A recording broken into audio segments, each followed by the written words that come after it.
कटक आठगड़ निर्वाचन मंडल बीजेडी संपादक रंजन जेना पुलिस उठाई आने प्रतिवाद में खुंटुणी थाना घेराव।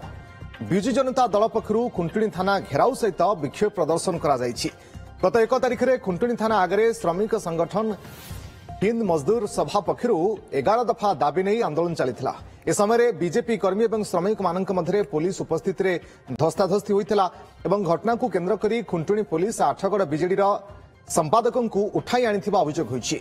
याकु केन्द्र करी बीजेडी पक्षर थाना आगे विक्षोभ प्रदर्शन करा बीजेडी नेता कहते। तेबे एने बीजेपी किंबा पुलिस कौन प्रतिक्रिया मिल पारिनी।